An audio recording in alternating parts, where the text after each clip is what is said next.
Thank you, Madam Chair. I've been in and out of this hearing, but I heard the opening statements and listened to a good deal of the questioning of this morning. And I will tell you that if there's one thing that I hope those leading these very important energy companies and the Petroleum Institute understand, is that you've kind of got yourself here, you've seen the attitude, you've heard the attitude from the folks to the left in this committee. It's because of your appeasement. That's what it is. So when you get asked this morning about, aren't you embarrassed? That's really kind of an irrational question to ask CEOs about their company policy. To ask and to vilify you and basically say, will you repudiate your membership in a manufacturing institute, to then say and repeatedly ask the question and to badger you. That's because you've been appeasing. I'm not saying that you shouldn't do your best to reduce carbon emissions and run a clean company. I'm saying that you've been brought here so they could beat the crap out of you. That's what this is all about. And they're doing it for a political reason. And that's the shame of it all. This is a hearing where the Democrats attack American workers and the private sector. The President and his allies in Congress have consistently advocated for policies that have led to higher energy prices and increased inflation. In fact, though, you've got Ron Klain retweeting this. He's the chief of staff at the White House saying, most of the economic problems we're facing, inflation, et cetera, are high-class problems. Well, even the New York Times has said this year's Thanksgiving feast will wallop the wallet, and that's a result of Biden's policies, and part of those policies are to put the screws on the energy industry. Some of the inflation is systemic, but some of it is driven by scarcity, just economic, market-driven principles. So I hope you get the lesson, because if nothing else I say matters, I think you need to know something. These folks would regulate you right out of business tomorrow if they could. Don't pretend otherwise. No matter how good a corporate citizen you are or how sincere you are in trying to reduce carbon emissions. That's the purpose of this hearing today, to lay the foundation to get rid of you.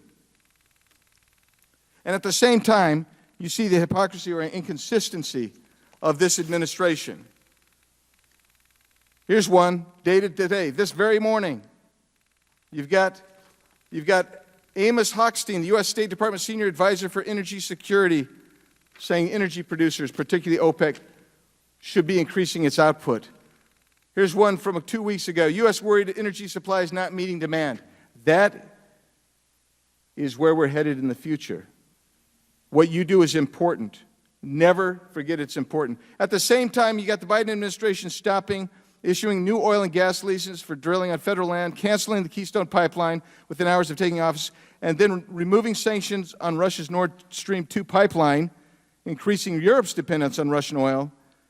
We hear this from Mikhail Kruchikin, an energy analyst at the consultancy RusEnergy, saying, quote, we decided we'll let them freeze a good bit this winter, and then they'll become more talkative and won't insist on quickly abandoning gas. The stakes are very high. This is a high-stakes game. The Russians get it. You get it. My colleagues across the aisle don't get it. Congressional Democrats' proposals for fixing the problem they caused are worse than President Biden's. Their tax and spend budget reconciliation bill will increase energy prices and cripple the American economy. With gas prices at a 7-year high, Democrats in Congress are considering enacting a carbon tax to pay for their socialist policies.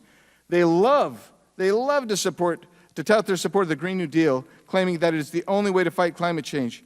However, it excludes nuclear energy, despite the fact that nuclear energy is carbon-free, low-cost, and is a reliable energy source. A Democrat member's former chief of staff, Saikat Chakrabarty, stated, quote, the interesting thing about the Green New Deal is it wasn't originally a climate change thing at all, because we really think of it as a how do you change the entire economy thing, close quote. He told the truth. Occasionally you're going to get that out. I urge you, continue being good corporate citizens, but understand, appeasement will lead to the demise of your industry and your company, which will result in thousands and hundreds of thousands of people losing work and living in poverty in an impoverished state. And Madam Chair, I have a number of articles I would like to submit for the record. Without objection. I have one called Oil Eases, with U.S. urging producers to ramp up supplies, dated today's date. I have one dated from Reuters, dated October 7th. U.S. worried energy supply not meeting demand, top Biden advisor says. Then I have additional ones. Let's see here. We got, as Europe faces a cold winter, Putin seizes on the leverage from Russia's gas output, from the New York Times, dated yesterday. The gentleman's time has expired. We will submit all the articles you would like into the record. Thank you, Madam Chair. I appreciate it.